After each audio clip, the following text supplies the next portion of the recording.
Halo semua, selamat datang di channel Muhammad Iqbal Pratama.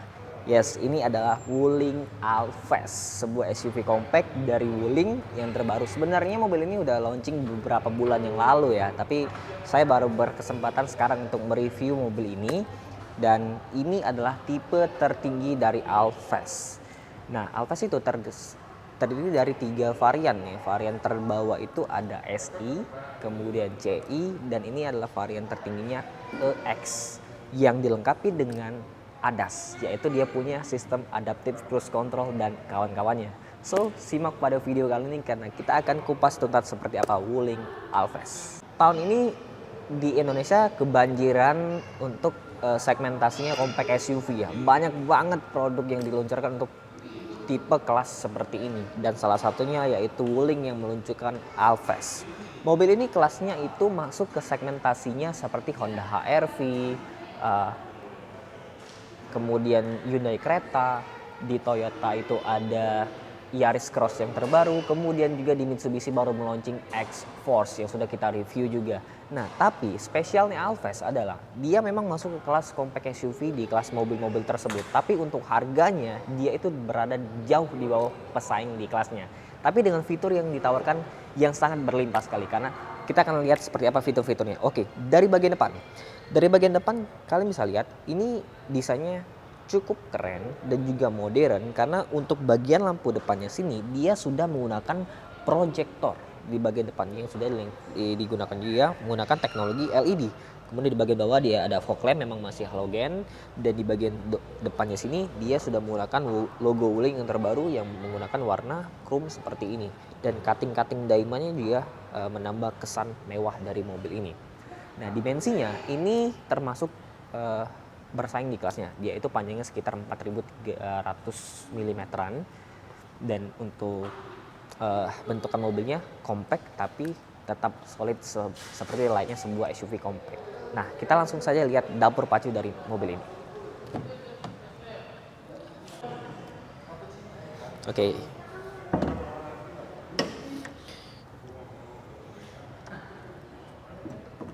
Untuk dapur pacu, Wuling Alphest itu sama seperti kebanyakan pesaing di kelas compact SUV. Dia menggunakan mesin 1500 cc, NA naturally aspirated engine, jadi nggak pakai turbo, yang menghasilkan tenaga 105 HP dan torsi 143 Nm.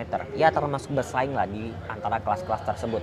Yang tertinggi bisa dibilang adalah Honda HR-V yang punya tenaga 121 HP, yaitu yang versi non turbonya. Jadi itulah yang tertinggi untuk di kelas compact SUV seperti ini. Nah, untuk penggeraknya, ini dia menggunakan transmisi CVT untuk yang varian tertinggi yang disalurkan ke dua roda depan. Yang kita bisa lihat di sini, ruang mesinnya dia cukup rapi, ada beberapa cover yang menutupi, tapi memang di bagian sini tuh biasanya Wuling-Wulingnya ditutup dengan cover ya. Untuk yang Alphest ini sayangnya memang belum dikasih cover untuk menutupi sebagian ruang mesinnya.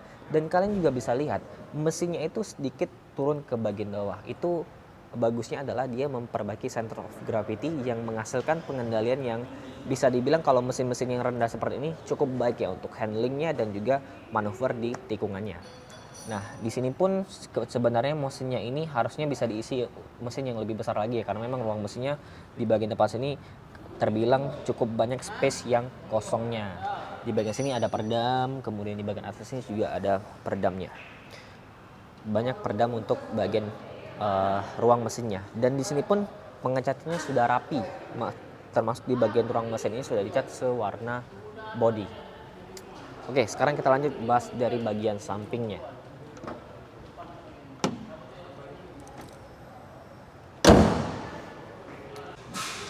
Oke, sekarang dari bagian samping. Kalau dari bagian samping ini yang menarik perhatian saya adalah bagian belakangnya sini. Dia itu seperti atap yang melayang ya. Jadi di sini tuh kayak di clear hitam glossy, jadi kelihatan atapnya itu seperti nggak menyatu dengan body. Jadi kayak apa sebutannya ya? Flying top bagian atasnya seperti ini. Jadi terkesan sangat modern untuk dari segi yang bagian belakang, karena kalau kita lihat dari bagian belakang itu mobilnya seperti SUV coupe. Oke, dari kaki-kaki untuk bagian depan, ukuran ban yang digunakan mobil ini adalah 205, aspek rasionya 60, dan ring menggunakan ring 16 inci. Jadi ringnya 16 inci, termasuk salah satu yang kecil ya untuk dibandingkan dengan para pesaing di kelasnya. Ukuran ban juga dan ukuran velgnya. Kalau kalian ingin upgrade, mungkin ini masih bisa masuk maksimalnya di ring 18 inci dan ban yang lebih gagah lagi tentunya. Yang agak kurang saya suka adalah tracknya itu agak sedikit masuk ke bagian dalam ya. Kalau kalian upgrade velgnya, ganti ban itu carilah velg yang agak keluar dari track ban, jadi mobilnya itu terlihat lebih lebar dan lebih gagah lagi. Untuk ban dia menggunakan ban GT Radial Campero Eco. Kemudian dari bagian depan sini kita bisa lihat dia menggunakan disc brake-nya di bagian depan. Kalau di bagian belakang juga menggunakan disc brake. Nah, dari bagian samping sini untuk spionnya sudah dilengkapi dengan sen LED di bagian sini. Kemudian untuk handle pintunya dia sewarna body, dan di sini ada akses warna chrome, dan di sini untuk akses kilas smart key-nya. Di sini ada les chrome yang memanjang. Kemudian di bagian atas dia ada kayak roof rack untuk sebenarnya ini bisa nggak ya bawa barang? Harusnya ini cuman aksesoris, jadi nggak bisa ditambahin roof rack beneran. Jadi cuman aksesoris saja di bagian atasnya. Nah, yang menariknya adalah mobil ini yang tipe tertingginya untuk harganya ini kalau kita mengacu kepada OTR yang di Jakarta itu nggak sampai 300 juta sudah mendapatkan sebuah SUV compact yang dilengkapi dengan sunroof. Nanti kita lihat di bagian dalam. Sekarang kita lihat dulu di bagian belakang. Oke, kalau di bagian belakang sini untuk dari segi lampunya, dia lampu mundurnya dan lampu rem itu menggunakan LED, dan untuk lampu sennya sayangnya memang masih menggunakan bohlam. Dari bagian belakang sini yang saya bilang tadi, dia itu bagian atapnya sedikit melandai, jadi kesannya itu seperti SUV yang coupe. Kemudian untuk dari segi bagasi kita bisa lihat di sini ukuran bagasinya cukup besar, dan ini bibir bagasinya sedikit lebih tinggi ya. Jadi kalian kalau ingin memasukkan barang harusnya cukup effort ke bagian dalam sini. Kemudian di sini lantainya masih bisa dibuka lagi, dan di sini ada ban serep yang tipenya full size tapi memang masih menggunakan velg kaleng. Di sini ada toolkit, dan untuk pelipatan jok belakangnya ini bisa rata lantai sih harusnya.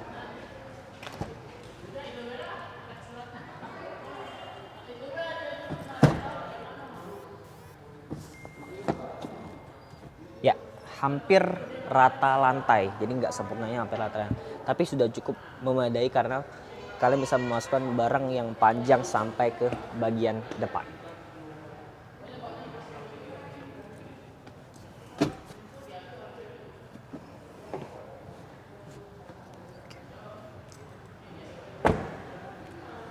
Penutup bagasi masih secara manual ya, wajar untuk harganya karena dengan fitur yang ditawarkan itu sudah sangat cukup sekali untuk harga yang seperti ini. Sekarang kita masuk ke bagian interior, kita lihat seperti apa fitur-fitur yang ada di bagian dalam. Oke, sekarang masuk ke bagian interior. Nah, di interior ini sebenarnya saya nggak terlalu berekspektasi tinggi ya terhadap mobil-mobil Wuling. Karena memang di berbagai line up sebelumnya, Wuling itu menurut saya pribadi, bagian interiornya, layout dashboardnya dan segala macamnya itu kurang menarik untuk pribadi saya. Tapi di Alphas ini dia itu merubah desainnya menjadi desain yang benar-benar menurut saya itu mewah, futuristik, sporty, dan pemilihan materialnya benar-benar bagus banget untuk harganya tersebut. Contohnya di bagian sini kalian akan dapat bahan yang hampir kayak suede dan ada jahitan asli di bagian sini. Kemudian di sini kayak ada aksen karbon, di bagian atas memang full plastik tapi dia ada teksturnya dari kelihatan lebih mewah. Kemudian setirnya juga di sini ada bentukannya flat bottom, dilapis dengan kulit, dan genggamannya juga pas, nggak terlalu kebesaran seperti Wuling Almaz. Dia itu pas sekali untuk genggamannya, jadi sporty banget. Kemudian ke bagian door trim kesan bentukan karbon juga sampai ke bagian door trim. Handle-nya kayak ada aluminium brush seperti itu. Kemudian di sini ada kayak bahan suede lagi dan bahan empuk. Kemudian ada piano black. Jadi benar-benar kesannya itu mewah banget di dalam kabin interior Wuling Alphas ini. Kemudian untuk dari segi posisi berkendara, ini joknya bisa diatur maju mundur, reclining, kemudian dia juga bisa di adjustable pengaturan joknya. Ini posisi paling rendah, menurut saya sudah pas ya untuk posisi kaki, tapi memang sayangnya untuk setir cuman dia yang nggak punya teleskopik, jadi setirnya cuman bisa tail steering, jadi belum bisa teleskopik. Untuk ukuran tinggi badan 170 cm seperti saya merasa kaki ini sedikit menekuk ya. Kalau misalnya kaki saya pas, saya mundurin lagi segini, tangan saya kejauhan. Jadi harusnya ini punya pengaturan setir yang teleskopik. Kalau misalnya tangan saya pas, kaki saya sedikit ngegantung seperti ini. Jadi agak kurang pas untuk tinggi 170 cm. Harusnya bisa ditambahin tuh fitur nanti ya di facelift-nya untuk fitur teleskopik. Oke, kita lihat sistem yang ada di dalam mobil. Selamat siang.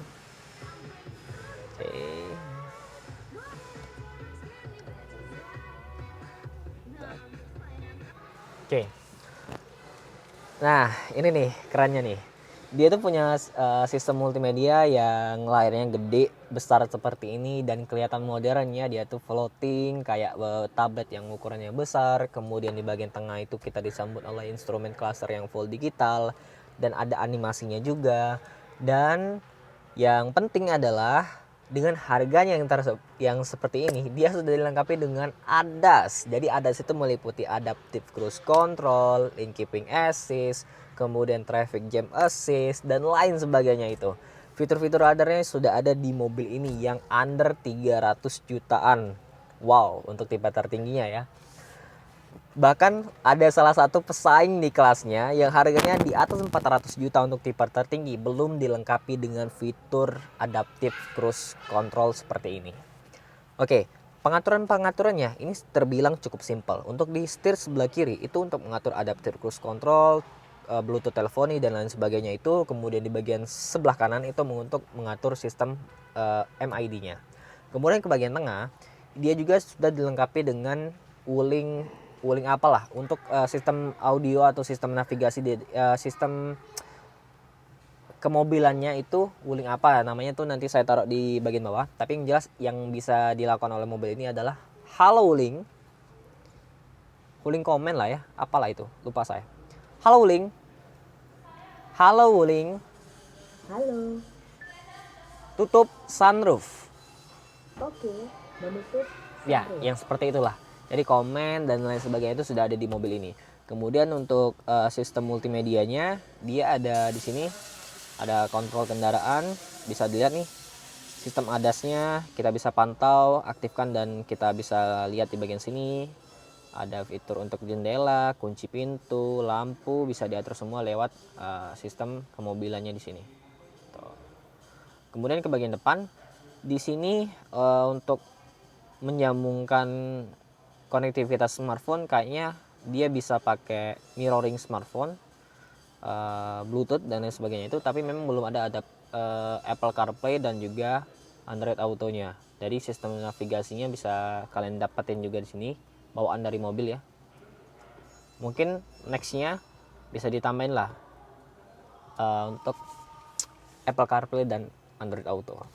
Ke bagian bawah sini AC-nya modelnya kenop-kenop seperti ini ya. Belum dual zone memang, tapi sudah sangat memadai untuk sistem AC-nya. Di sini ada kayak emboss wuling. Kemudian di bagian sini tuh dia ada kayak, ini harusnya wireless charging ya, di bagian sini kayaknya ada logo-logo kayak baterai kayak itu.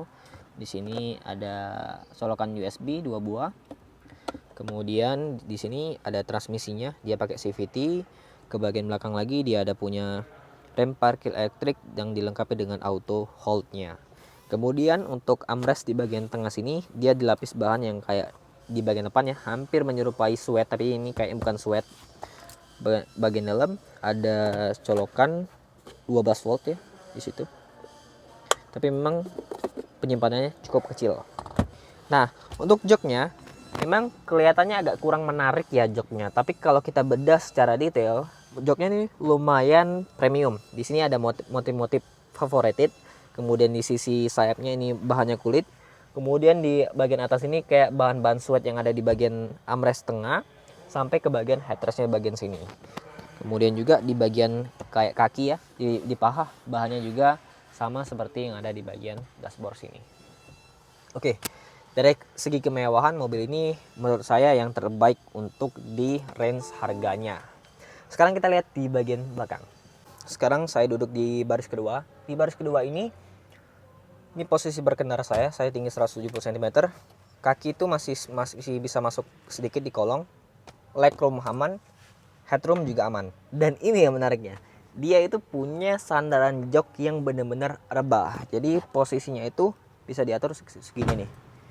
Bentar.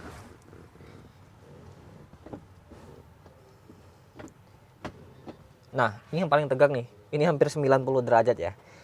Bisa diturunin lagi segini. Yang paling rebah segini. Wow. Jadi benar-benar kita tuh bisa tiduran dengan nyaman di baris kedua ini, yang bentukan joknya yang bisa fleksibel seperti ini. Kemudian ke bagian atas dia warnanya warna putih ya. Sayangnya memang belum di clear warna hitam. Kalau dia dikasih warna hitam tuh kesannya benar-benar sporty banget untuk mobil ini. Dan di bagian sini dia ada hand grip, kemudian material yang ada di door trim depan itu sama di door trim belakang. Kemudian lagi di bagian sini kurangnya nggak ada lampu belakang, jadi lampu kabin itu cuman ada aksesnya dari bagian depan. Kemudian untuk AC dia ada ventilasi satu buah di sini, jadi cuman ventilasi, nggak bisa diatur speed fan ataupun suhunya. Di sini pun ada satu buah colokan USB yang tipe A. Ada tempat penyimpanan kecil di bagian sini, dan ya, mobil ini impress sih menurut saya. Jadi buat Wuling Alves, menurut saya ini adalah salah satu line up SUV compact yang harus kalian pertimbangin untuk beli, karena mengingat harganya yang sangat kompetitif untuk di kelasnya dengan fitur yang ditawarkan, desain, kemudian juga dimensinya yang compact, ini menjadi salah satu kompetitor yang kuat untuk di kelas compact SUV. Yang perlu jadi concern adalah bagaimana daya tahan dari mesin Wuling.